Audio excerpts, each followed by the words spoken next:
Bapa, Engkau setia, Engkau benar dan Engkau mulia. Kami sungguh bangga punya Allah, punya Bapa seperti Engkau. Kami bersyukur Tuhan. Kami bersyukur pagi ini Tuhan. Kami hadir di dalam ibadah ini Tuhan.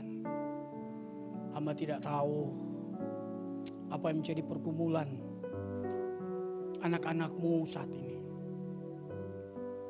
Mungkin mereka dalam kebingungan, dalam keputusasaan, dalam masalah Tuhan.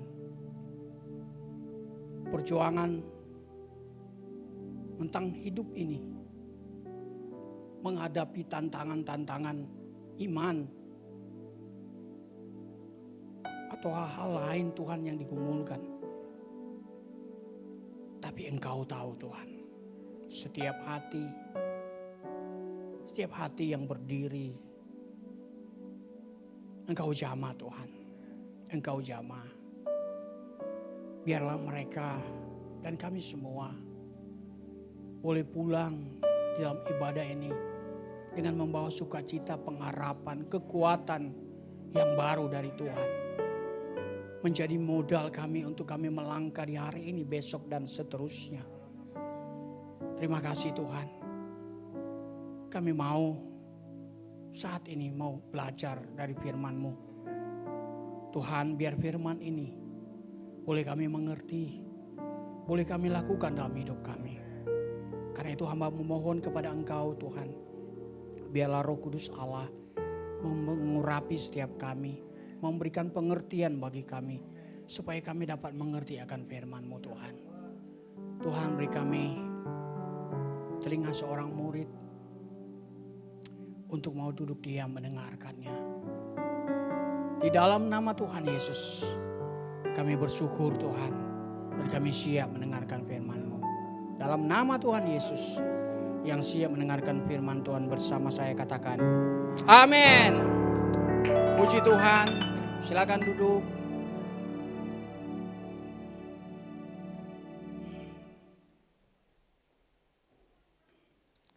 Ya, shalom Bapak Ibu. Shalom. Ya.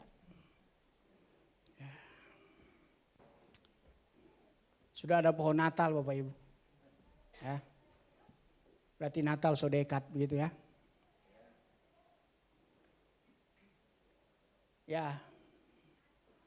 Natal kita ini temanya coklat ya. Coklat rustik gimana? Ya Pak Dokter ya. Jadi hari ini kita juga coklatnya. Ada nuansa-nuansa coklatnya. Oke, puji Tuhan. Coba kita buka slide yang pertama. Kita akan baca firman Tuhan Bapak Ibu. Ya. Mari kita buka Alkitab, atau yang mau langsung membaca di depan boleh. Amsal 16 ayat 28. 1, 2, 3. Orang yang curang menimbulkan pertengkaran, dan seorang pemfitnah menceraikan sahabat yang karib.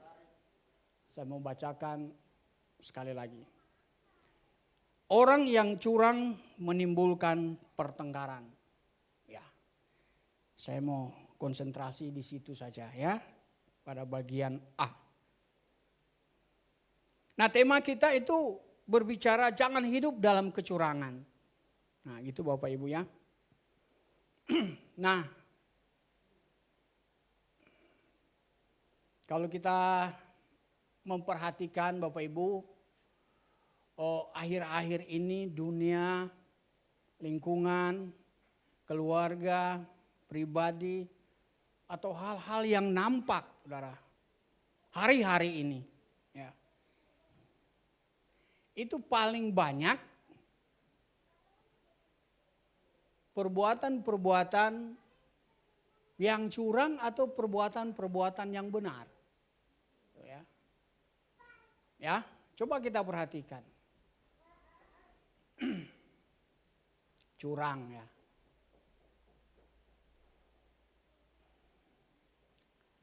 Slide kedua, Os. Nah, ini dia.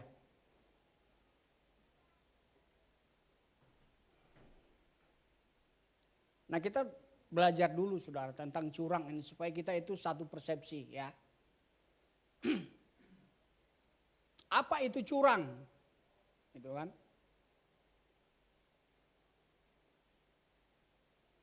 Itu dalam ayat 28 kecurangan atau kata curang itu dalam perjanjian lama itu disebut tapukot. Ya. Bukan tapukul ya, bukan. Itu tapukot. Kalau tapukul ya saya hajar gitu.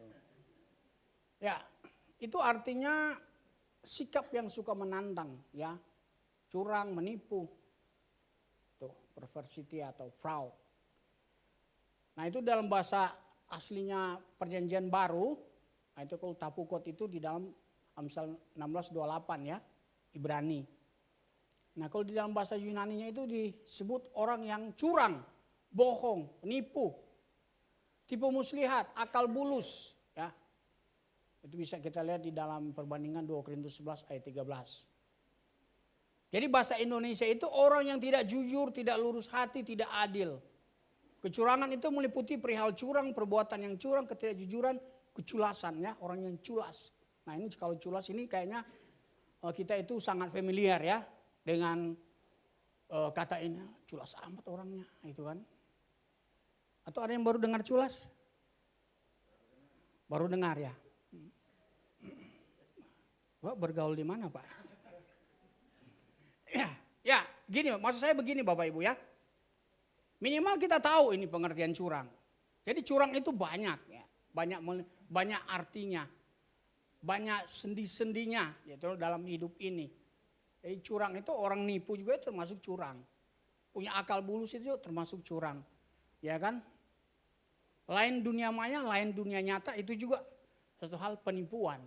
Tidak benar, tidak jujur gitu ya.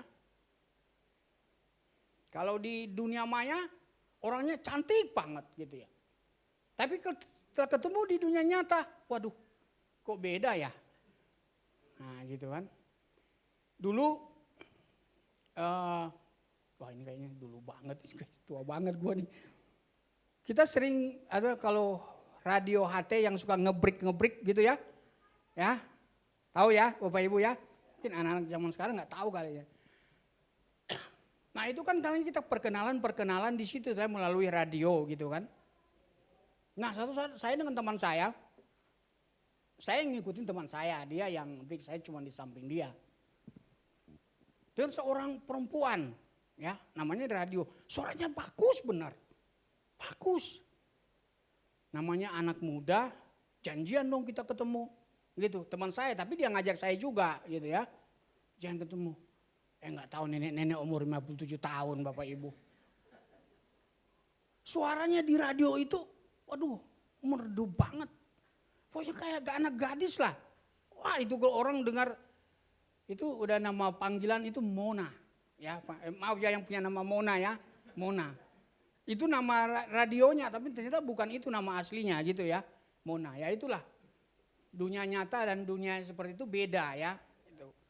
Apalagi kan sekarang sosial media seperti itu ya. Kadang-kadang ya kalau kita aja mau pasang foto profil kan ya pasti yang harus yang ganteng lah gitu kan. Harus cantik begitu ya. Gak mungkin kita baru bangun tidur terus pasang jadi foto profil gitu kan. Gak mungkin. Pasti yang ganteng gitu. Pasti yang cantik gitu ya. Nah itu kadang-kadang dunia maya, dunia nyata beda. Apalagi Bapak Ibu Saudara. Sekarang ini banyak hoaxnya, ya kan? Banyak berita-berita bohong, banyak berita-berita yang nggak benar gitu, ya. Tidak sesuai dengan faktanya, tidak sesuai dengan kenyataannya, tidak sesuai dengan kebenaran yang sesungguhnya. Yang penting orang beritakan aja.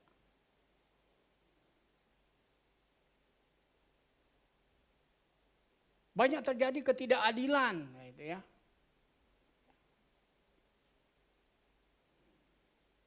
Ini kalau Pak Ferry bilang tadi banyak curangnya hari-hari ini ya. Nah, kita lihat aja dunia hari-hari ini Bapak Ibu. Kita lihat aja berita-berita hari-hari ini. Ya tidak semua berita ya, ada juga yang benar. Tapi kadang-kadang hoax juga itu kadang-kadang itu juga sangat mendominasi saudara ya. Pemberitaan-pemberitaan dunia hari-hari ini. Ya kan. Apalagi kalau terjadi sekarang ini peperangan Israel, ya Hizbullah, Iran, apa semua. Kalau media-media tertentu, wah itu infonya, wah Israel tuh udah hancur semua gitu ya. Kadang-kadang tidak sesuai. Bahkan ada orang bilang, pokoknya kalau media Indonesia yang memberitakan tentang Israel, hoax semua itu. Nah gitu ya. Aku lihat-lihat, iya juga nggak ada berita kayak ini, periksa-periksa lagi. Kayaknya nggak ada juga. Benar juga kayaknya orang itu ya. Ini bukan soal si A atau si B, bukan Bapak Ibu ya. Tapi ini berbicara tentang kebenaran pemberitaan itu kan. Kita juga kan media itu harus jujur gitu kan. Nah ini mungkin ya Pak Ferry benar, orang sekarang susah. Banyak curang, banyak orang yang keadil, banyak orang yang nggak jujur saudara ya. Karena kepentingan A, kepentingan B, ya itu banyak lah, pasti ada kepentingan di dalamnya. Itu kan akal bulus ya gitu. Itu hal-hal, itu dunia yang terjadi di hari-hari ini. Kalau di dalam hukum ketatanegaraan, orang curang itu adalah orang yang tidak menghormati atau orang yang melanggar hukum, norma hukum dan keteraturan sosial. Nah gitu. Jadi keteraturan sosial itu apa yang udah ada di lingkungan masyarakat, kehidupan sosial itu, ya udah orang-orang udah langgar semua itu. Sepertinya kita itu ada aturan tapi orang hidup sepertinya sudah tidak ada aturan. Nah, iya kan? Hari-hari ini. Kita perhatikan, negara punya aturan, tapi kadang-kadang aturan itu seperti kita sudah tidak punya aturan lagi. Nah ini kan bahaya Bapak Ibu, kalau kita ada aturan tapi kita tidak taat kepada aturan, kan bingung ini. Dunia ini seolah-olah diputarbalikan begitu. Kecenderungan orang itu untuk tidak taat, kecenderungan orang itu tidak mau tidak suka yang benar. Itu loh. Karena bagi orang-orang tertentu, benar itu menyiksa, benar itu rugi. Taat itu rugi. Taat itu hal yang menyakitkan. Itu kan sebaliknya kalau mau curang, mau tidak adil seolah-olah itu hal itu yang lebih pilihan ya, pilihan yang paling pas, pilihan yang paling tepat. Untuk dunia hari ini ya.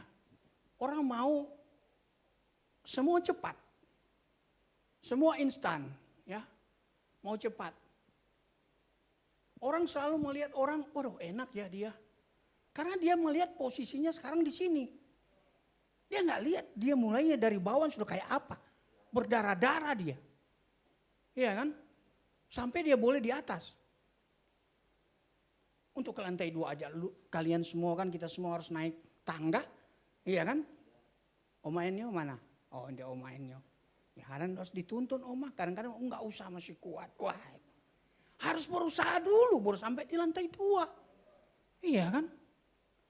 Kadang-kadang kita kalau lihat, di dalam pergumulan, di dalam keputusasaan. Enak benar ya hidupnya. Pengen jadi kayak dia ya. Punya ini, punya itu, punya ini, punya itu. Bapak Ibu. Kadang-kadang begini ya, saya pernah kasih status saya. Kita jangan mengukur kaki kita di sepatu orang lain. Ya. Karena masing-masing orang itu punya cara tersendiri untuk bahagia. Gitu ya. Jangan lihat dia bahagia. Belum tentu juga bro. Dia itu ada masalah seabrek-abrek juga itu punya masalah. Namanya manusia hidup. Dia juga pasti ada masalah. Masa dia harus ngomong, jemaat di sisi. Gue punya masalah nih. Bla bla bla bla bla sekarung. Mungkin bertonton. Artinya begini Bapak Ibu, jadi jangan kita lihat orang gitu. Enak jadi iya, enak jadi ya kalau kayak dia. No Bapak Ibu. Be yourself, jadi diri kamu sendiri, jadi diri kita sendiri Bapak Ibu. Orang-orang yang kayak gitu ya, itu pasti saya mau pastikan. Orang-orang yang tidak tahu bersyukur kepada Tuhan.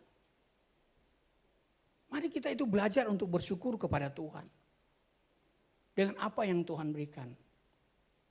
Di lagu Kidung Jemaat itu ada lagu, berkat Tuhan mari hitunglah, kau kan kagum oleh kasih-Nya. Berkat Tuhan mari hitunglah, kau kan kagum oleh kasih-Nya. Nah itu Bapak Ibu. Berkat Tuhan itu mari kita hitung. Tapi kan kalau kita hitung berkat kan kadang-kadang kita selalu uang gitu loh. Selalu jabatan gitu loh. Ini kan repot kita ini. Akhirnya apa? Selalu ngeluh. Iya kan? Gak bersyukur kepada Tuhan. Ya. Mari kita lihat apa kata Tuhan tentang orang-orang yang curang. Ya. Kita lihat itu ciri-ciri orang yang curang ya. Nah ini. Orang yang suka menimbulkan pertengkaran. Ya itu tadi ya. 28a. Saya punya anak 2. Gitu ya. Itu kalau main PlayStation bola gitu ya. Yang adik ini agak licik orangnya. Gitu ya. Ya anak-anak ya, anak-anak gitu ya. Ya saya tuh orang saya pernah bilang di sini. Saya bukan orang yang nggak mau ya bermain. Karena saya itu dulu main itu yang dulu masih Tetris itu sama dulu pemain tembak-tembakan itu paling saya suka sekali. Wah itu habis waktu saya di situ. Main game lah pokoknya itu. Nah makanya saya nggak terlalu suka untuk mau belajar untuk hal itu. Tapi kadang-kadang belajar lah biar kita main bareng. Ya benar juga sih ya, bolehlah gitu. Tapi saya mau katakan begini.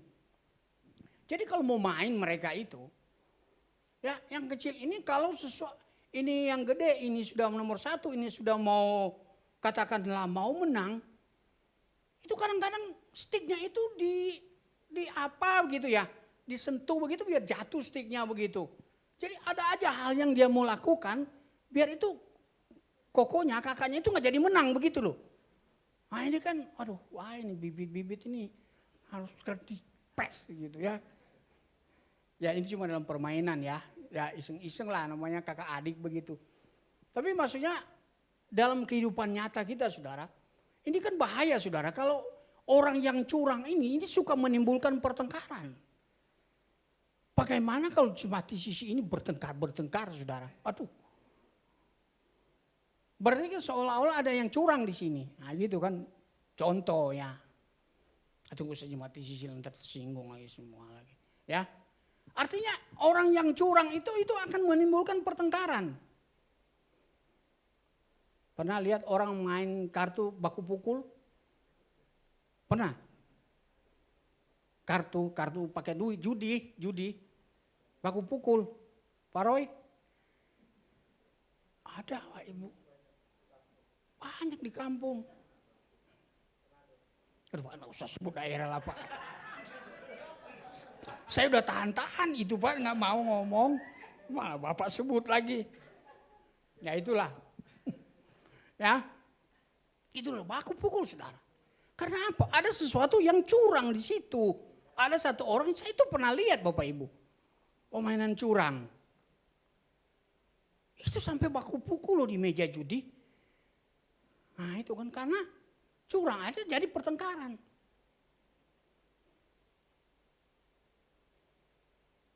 Belum lagi waktu STT ya, kalau mau makan di meja makan, nah ini saya masih ingat.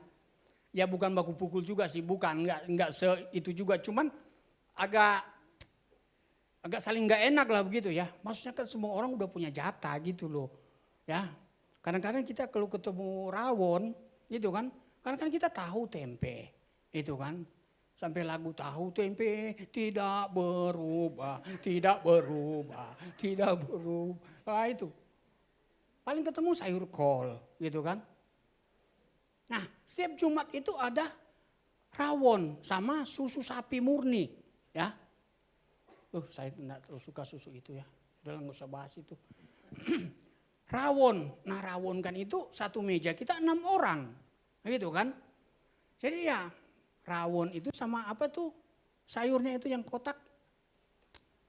Hah? Labu ya? Labu siam ya dok ya? Nah itu rawon labu gitu kan. Jadi kak antri, biasa kakak tingkat kan gabung sama adik tingkat ini. Jadi kakak tingkat kan ambil duluan kan gitu. Wah udah lihat-lihat, kayaknya gue yang terakhir nih. Puter, iya tinggal labunya doang Bapak Ibu. Sudah seminggu sekali dapat labu lagi. Masa gue harus gebrak meja, woi jangan curang dong, bagi rata. Gitu kan. Ini mahasiswa teologi ya, gitu kan. Tapi ya curang itu kan mementingkan diri sendiri. Mentang-mentang senior, ya mungkin ambil, mungkin seorang jatah 3 udah 5 diambil ya, jatah orang lain ya habislah saya gitu kan. Nah ini bisa menimbulkan pertengkaran.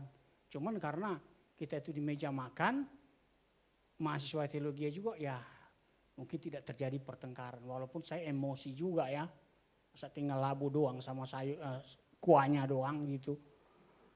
Sudah nggak minum susu lagi, air putih terpaksa ya. Bayangkan air putih, labu siam sama kuahnya doang. Untuk kuliah padat hari itu, waduh. Ya, jadi penderitaan kita dulu ya. Nah, itu orang yang curang. Yang kedua, suka menipu. Coba kita lihat Amsal 11 ayat 1.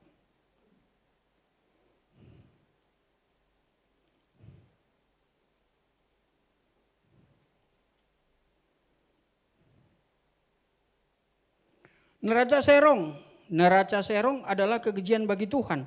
Tapi ia berkenan akan batu timbangan yang tepat. Nah ini berbicara apa ini? Nah ini kalau di dalam perdagangan ya. Jual beli gitu ya.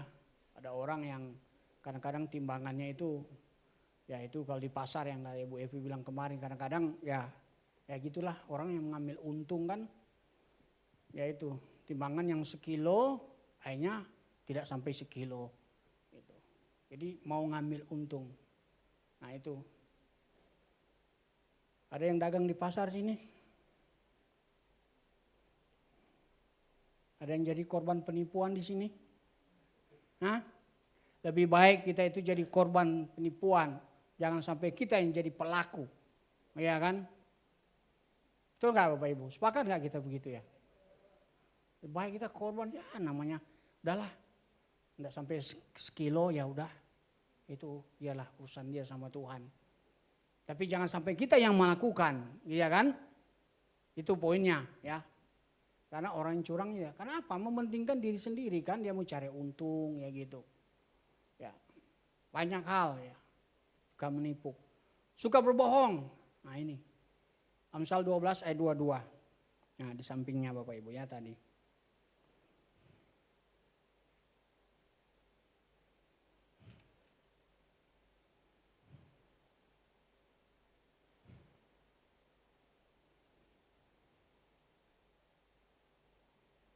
Orang yang dusta bibirnya adalah kekejian bagi Tuhan, tapi orang yang berlaku setia dikenannya. Orang yang dusta bibirnya kekejian bagi Tuhan.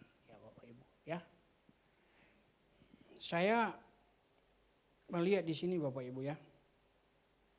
Kekejian itu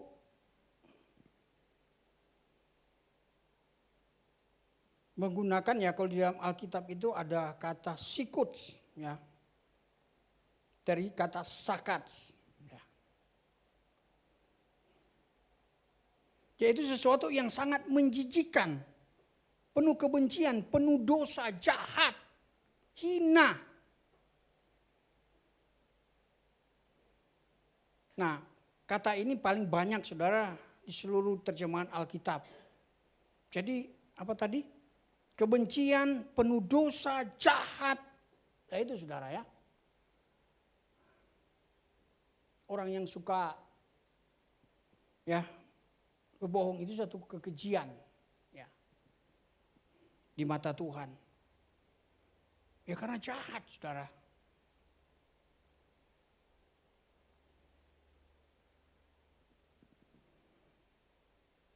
gimana ya dalam hidup kita ini Bapak Ibu? Berbohong, ya berbohong.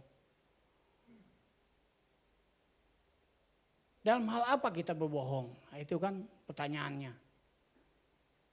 Dalam hal apa lidah kita ini suka dusta, suka berbohong begitu Bapak Ibu.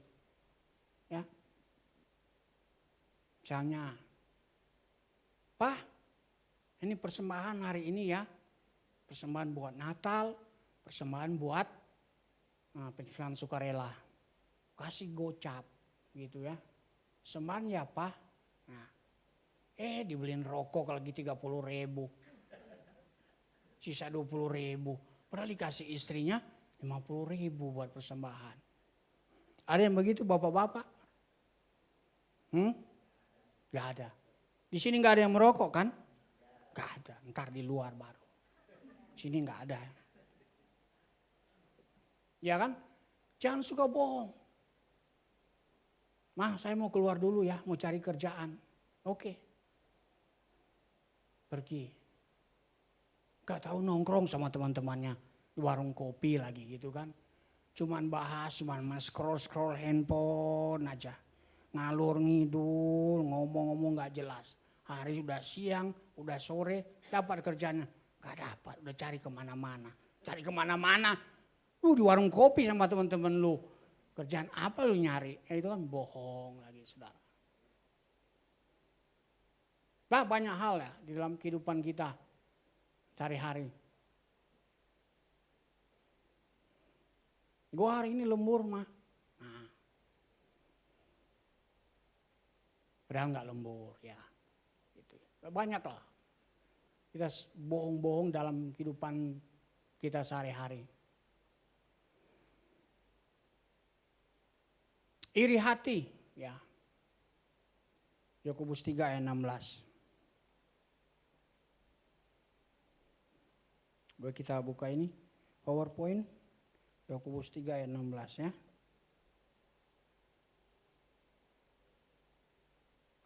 Sebab di mana ada iri hati dan kepentingan diri sendiri, di situ ada kekacauan dan segala macam perbuatan jahat ya. Ada iri hati, mementingkan diri sendiri. Nah itulah. Ini orang-orang yang curang semua. Iri hati, mementingkan diri sendiri. Tipe-tipe orang yang curang ini begini. Iri hati. Pernah iri hati Pak? Pernah Pak ya. Saya juga pernah Pak. Namanya manusia Pak. Tapi boleh nggak kita iri hati? Ya jangan gitu ya. Pernah nggak iri hati? Ya pernah gitu. Itu ya Bapak Ibu ya. Boleh? Ya jangan. Pernah nggak gitu ya? Mungkin pernah gitu ya. Iri hati. Gitu. Udah. Gak usah iri dengan orang lain. Gak usah iri dengan prestasi orang. Gak usah iri dengan jabatan orang. Gak usah iri dengan posisi orang gitu ya. Gak usah iri semua itu. Kekayaan orang gak usah. Jangan iri hati Bapak Ibu. Jangan lihat gini Bapak Ibu, berpikirnya begini. Jangan kita itu lihat masalah itu sebagai sesuatu masalah, ya. Tapi masalah itu sesuatu challenge bagi kita. Bagaimana ya supaya saya seperti dia? Nah gitu maksudnya ya. Saya iri hati, wah dia kok orangnya jabatannya, hebat juga ya. Harusnya itu jadi challenge buat kita. Jadi mindset itu kita ubah. Gitu. Jangan kita iri, jangan. Lihat aja dia, wah dia kok berhasil luar biasa ya. Gimana ya supaya kayak dia ya.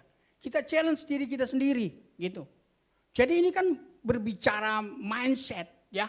Pikiran kita ini yang harus benar-benar ya kalau kata Paulus ya dibarui hari demi hari memang.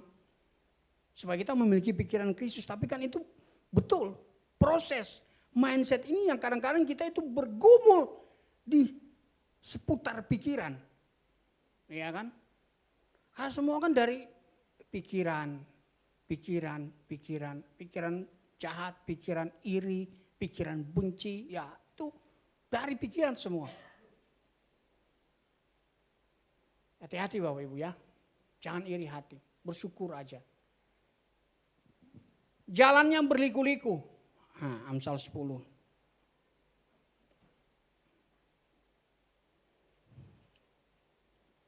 Amsal 10 ayat 9. Siapa bersih kelakuannya aman jalannya, tetapi siapa berliku-liku jalannya akan diketahui. Nah itu Bapak Ibu ya. Ini berbicara apa Bapak Ibu?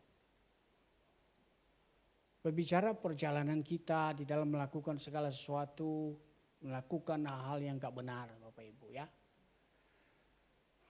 Penuh dengan liku-liku, penuh dengan trik-trik, penuh dengan manuver-manuver yang ya kalau pembalap ini manuver-manuver yang berbahaya gitu ya kan.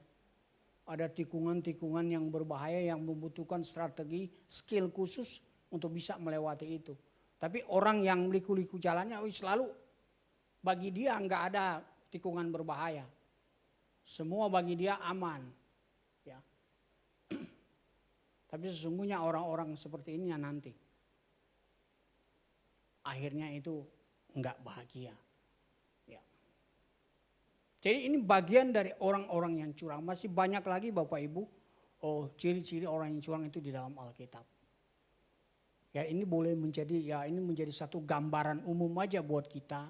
Ternyata gini ya, kalau orang curang sambil kita evaluasi diri gitu maksudnya. Saya ini kalau dalam keluarga tipe yang menjadi sumber pertengkaran atau gimana? Atau saya suka menipu tipis-tipis mungkin. Ada bohong, ya ada bohong benar, bohong putih ya. Ada bawang merah dan bawang putih. Iri hati.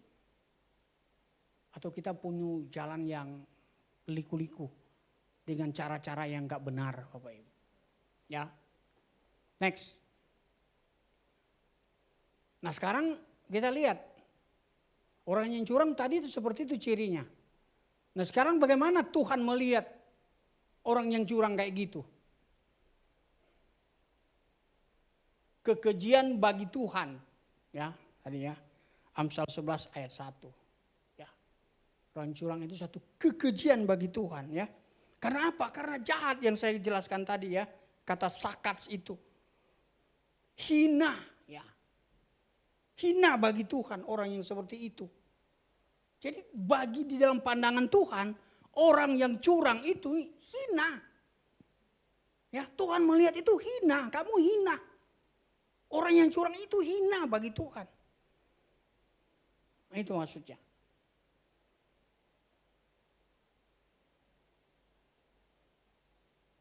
Dibenci Tuhan. Orang yang curang itu dibenci Tuhan.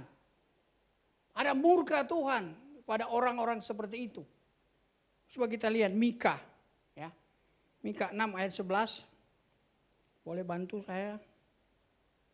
Nah, masakan aku membiarkan tidak dihukum orang yang membawa neraca palsu. Atau pundi-pundi berisi batu timbangan. Tipu. Ya ini terjemahan baru ya.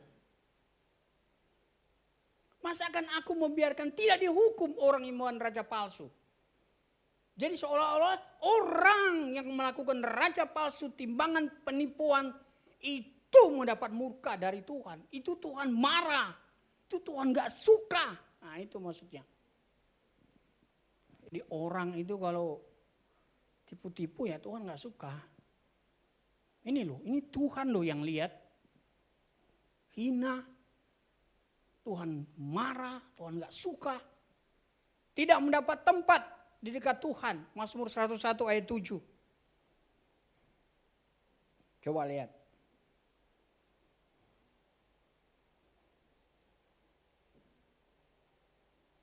Orang yang melakukan tipu daya, ya ini orang curang ya. Tidak akan diam di dalam rumahku. Orang yang berbicara dusta, ini orang curang. Ciri-ciri orang dusta, curang semua ini. Tidak akan tegak di depan mataku. Itu saudara ya. Apa maksudnya ini Bapak Ibu saudara yang kasih dalam Tuhan? Dia yang berdusta tidak akan tinggal di hadapanku. Dia tidak akan berdiri teguh di hadapan mataku.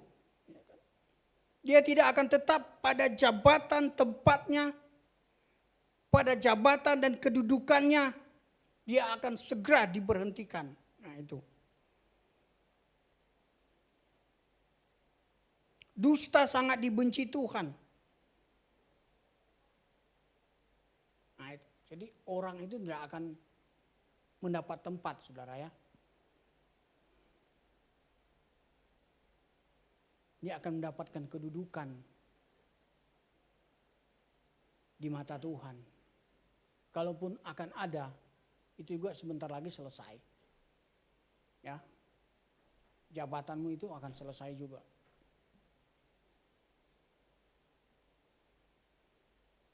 Jabatanmu tidak akan selamanya. Artinya maksudnya jabatan itu akan berakhir gitu ya. Ya secara manusia memang semua juga jabatan akan berakhir. Cuma jabatan kita itu akan, karena kita kan orang yang curang ini. Kita memperoleh jabatan dengan hal yang curang, ya ini tidak akan mendapat tempat. Orang-orang seperti ini akan tempat di mata Tuhan. Tuhan gak lihat lu mau jabatan apa. Tidak dapat tempat.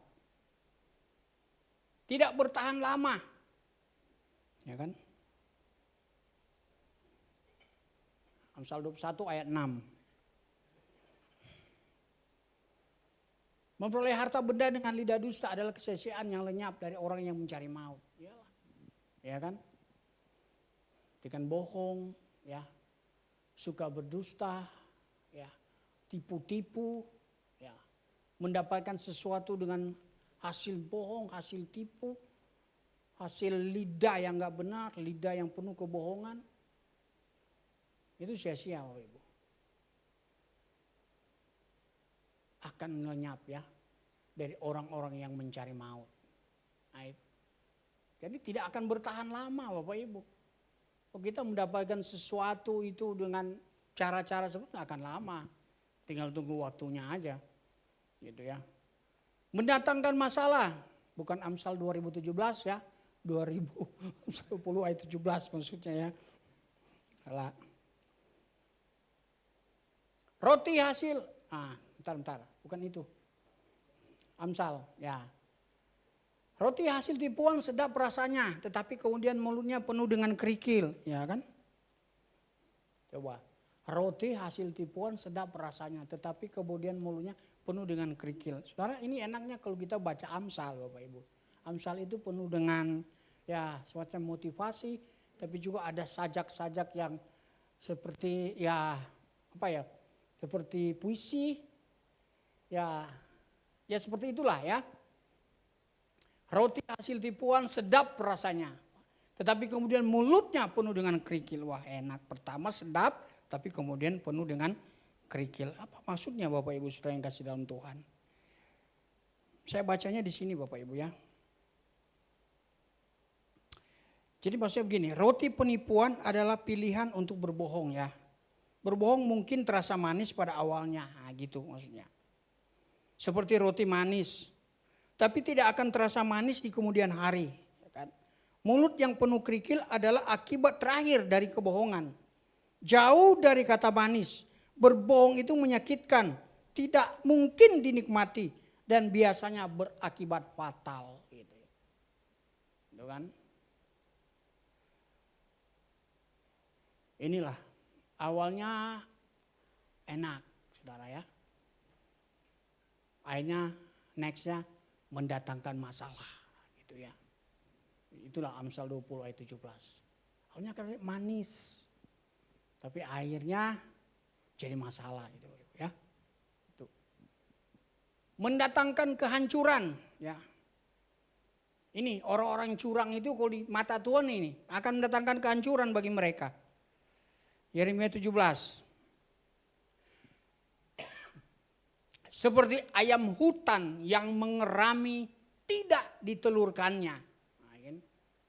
Mengerami tapi sesuatu yang bukan yang ditelurkannya. Demikianlah, nah ini kan.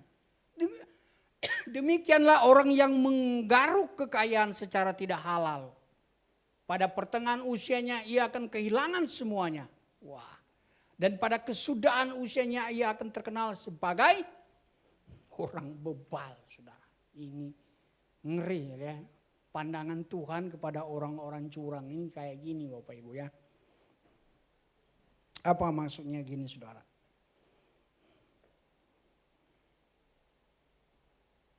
Jadi Ayat ini berbicara orang yang melakukan kecurangan ya dengan cara apapun dia berusaha untuk mendapatkan hasil dari sesuatu yang tidak sebenarnya dikerjakannya, saudara ya. Dia mengerami, tahu ya kalau ayam ngeram telur ya, tahu ya? Ya tahu ayam bertelur lah ya gitu, terus dikerem.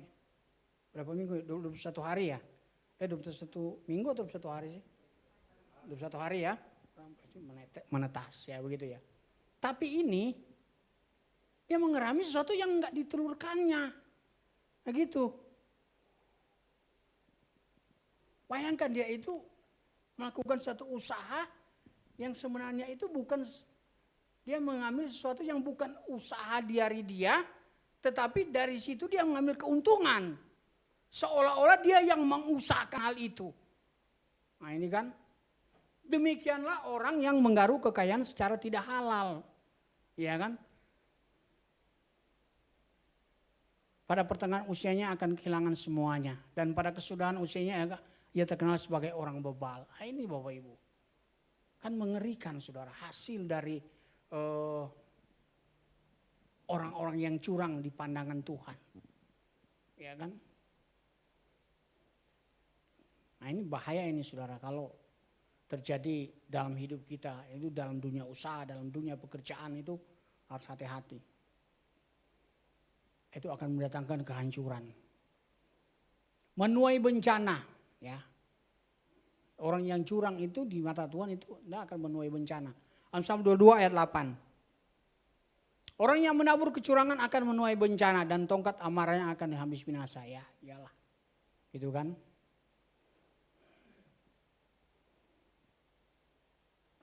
Jangan curang Bapak Ibu ya. Karena kalau kita sesuatu apa yang kita tabur itu juga akan kita tuai. Orang yang menabur badai dia akan menuai puting beliung. Ya. Jadi hati-hati dengan taburan-taburan kita, hidup kita. Kita harus lihat ini perbuatan yang Tuhan suka atau enggak gitu ya. Artinya kita menabur hal yang baik, hal yang benar.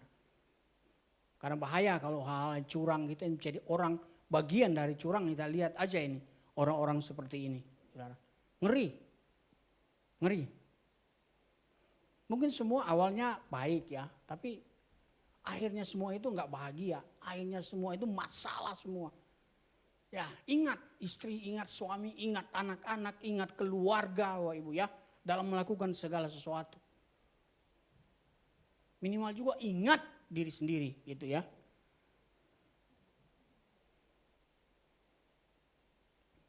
Next. Nah ini ada quotes begini. Kesuksesan sejati hanya bisa diraih bagi mereka yang tidak pernah mengambil jalan pintas dengan menjadi orang curang. Kebahagiaan sesaat dari kecurangan tidak sebanding dengan rasa sesal yang akan dihadapi kemudian hari. Ya, itu lihat aja. Hari esoknya itu ya rugi ya. Menderita masalah gitu. Intinya seperti itu. Gak ada kebahagiaan saudara orang yang curang. Next. Terakhir ini. Nah, ada orang curang. Biar kita adil, bagaimana dengan orang yang adil dan jujur? Orang yang tidak curang. Dipuji oleh Tuhan. Nah, tadi kan kekejian, Tuhan marah, hina orang curang itu di mata Tuhan. Nah sekarang bagaimana? Kita ini jadi orang yang adil dan jujur. Orang yang tidak curang. Coba kita lihat Lukas 16 ayat 10 ya. Matius 25 dulu ayat 1. Matius 25 ayat 1, boleh dibantu biar kita cepat. Nah, pada waktu itu hal kerajaan sorga seumpama 10 gadis yang mengambil peritanya dan pergi menyongsong mempelai laki-laki. Bandingkan dengan berapa tadi Lukas 16 ayat 10.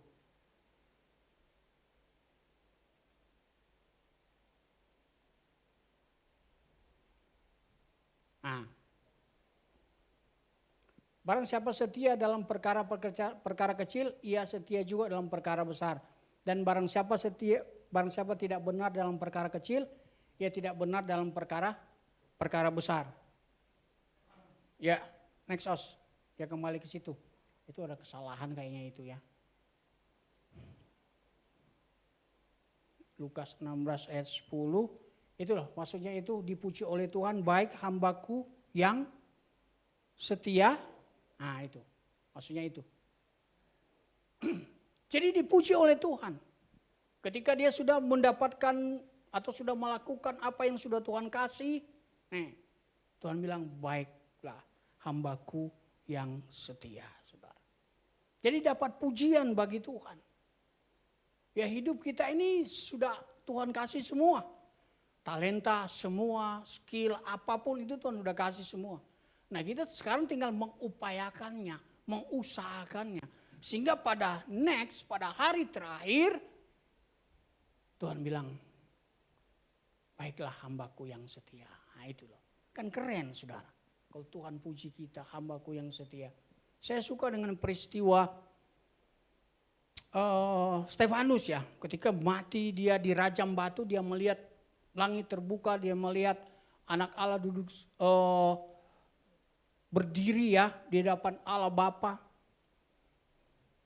Satu-satunya ayat saudara yang ditulis di dalam Alkitab di mana manusia melihat langit terbuka, dia melihat surga dan anak Allah berdiri di hadapan Allah Bapa. Berdiri Bapak Ibu. Itu apa maksudnya berdiri Bapak Ibu?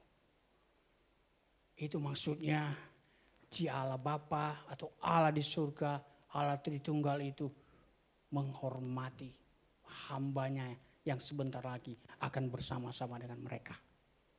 Akan bersama-sama dengan Allah.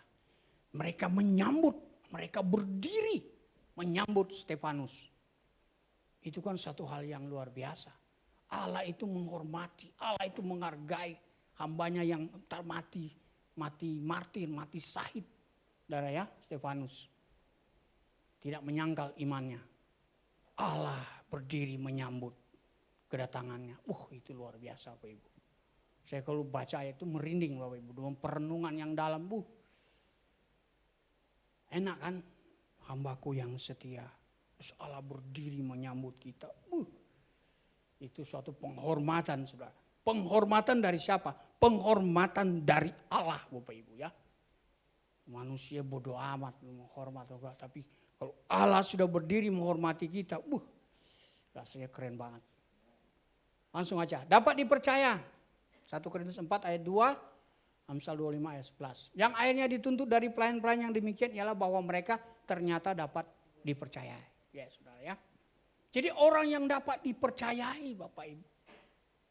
Allah melihat kita itu, kamu ini orang yang dapat dipercaya. Kan keren Bapak Ibu. Kalau kita itu dipercaya oleh Tuhan. Dipercaya manusia aja kita itu sudah suka. Ya kan? Bahkan kita mau jadi orang itu supaya percaya ke kita kan. Artinya kita menjadi orang yang dipercaya orang juga gitu kan. Jangan Bapak, jangan sama dia, gue gak percaya sama dia. Ribet benar hidup kita ini ya. Jangan dia, gue gak percaya dia. Jangan ngomong ke dia lah, parah kalau ngomong ke dia. Jangan. Ngomong ke dia mah besok-besok sudah ke seluruh Indonesia. Artinya kita gak dapat dipercaya gitu ya. Tapi kita, kamu ngomong aja ke dia. Kamu ngomong aja ke Pak Ferry. Ngomong aja, dia dipercaya loh. Kalau kamu ngomong cuma kamu dengan Pak Ferry yang tahu. Istrinya tidak akan tahu. Nah itu.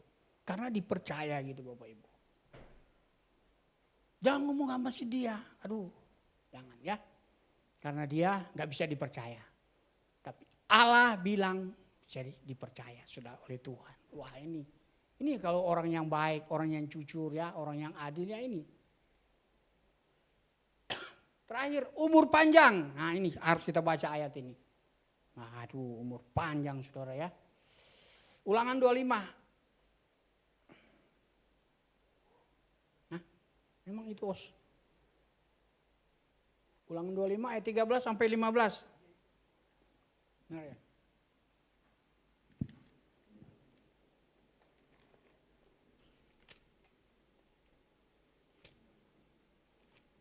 Sabar Bapak Ibu ya.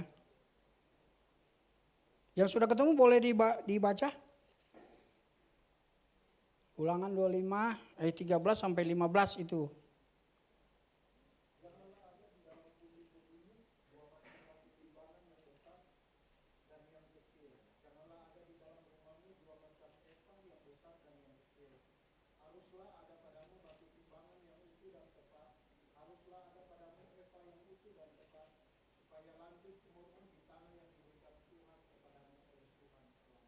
Ya, saudara ya. Lihat. Ada umur panjang di sana, saudara ya. Ada berkat umur panjang. Nah, ini saudara kalau di dalam konteks ini berbicara bagaimana mereka nanti Israel dan segala keturunannya itu mendapat umur panjang masuk ke tanah perjanjian, ke tanah Kanaan, Bapak Ibu ya. Itu di sana ada berkat umur panjang. Karena kita lihat bagaimana sejarah Israel, bagaimana angkatan pertama, angkatan kedua itu mati di padang gurun.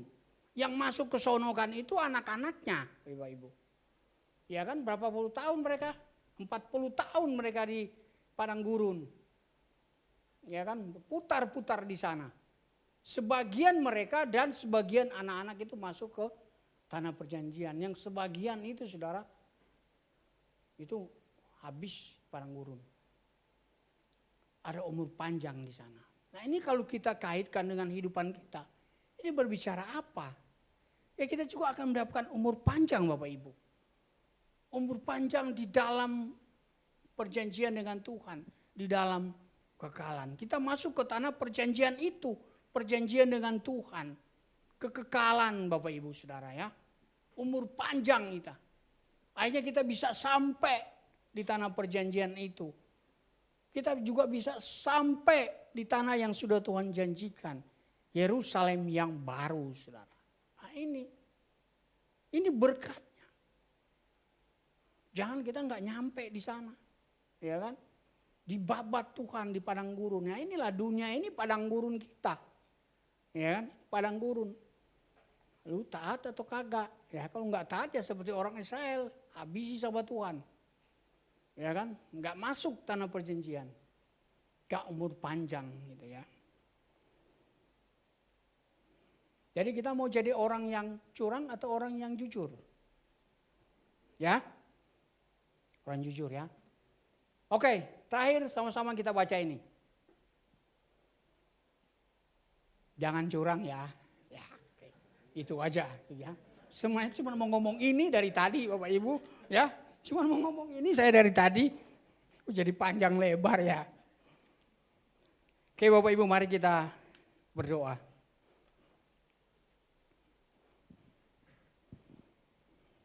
Tuhan, terima kasih Engkau memberikan norma-norma yang benar Tuhan melalui firman-Mu. Satu batasan, satu garis di mana kami berjalan, di mana kami melangkah. Supaya kami tidak keluar dari garisnya Tuhan.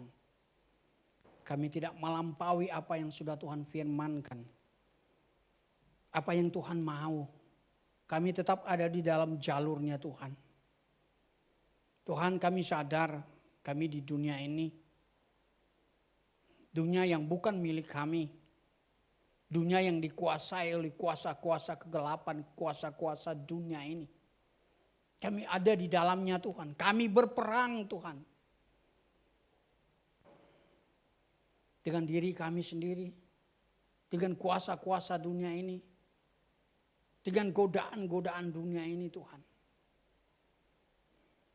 Ada garis yang sudah Tuhan kasih. Ada garis yang sudah Tuhan berikan. Supaya kami tetap berada di dalam garis itu. Tidak melangkah ke kanan atau ke kiri. Tapi kami tetap ada di dalam garis itu. Di garis yang sudah Tuhan berikan. Yaitu kebenaran firman-Mu. Biarlah kami terus ada di dalam firman-Mu Tuhan. Supaya kami mampu Tuhan. Mampu dengan pertolongan Tuhan. Mengalahkan kuasa-kuasa dunia ini. Yang bisa menjondongkan hati kami. Bahkan pikiran kami. Untuk kami berbuat hal yang hina di mata Tuhan. Tapi biarlah hidup kami Tuhan menjadi orang-orang yang taat, orang-orang yang jujur, orang-orang adil, bukan orang yang curang. Sehingga kami menjadi orang yang dipuji oleh Tuhan. Orang-orang yang dapat dipercaya oleh Tuhan. Dan mendapatkan umur panjang di dalam hidup kami Tuhan. Itulah yang kami kehendaki Tuhan. Karena itu ya Bapa, biarlah hidup kami Tuhan adalah hidup yang mau taat kepada Tuhan. Kami mau taat Tuhan. Sekalipun Tuhan banyak tantangan, banyak godaan. Banyak pilihan untuk kami melakukan dosa. Tapi kami memilih untuk tetap taat kepada firman Tuhan. Terima kasih Tuhan. Hamba selesai berbicara, biarlah firman ini dengan pertolongan Roh Kudus akan kami mampu lakukan di dalam hidup kami sehari-hari Tuhan. Di dalam nama Tuhan Yesus kami berdoa mengucap syukur. Haleluya. Amin. Tuhan memberkati.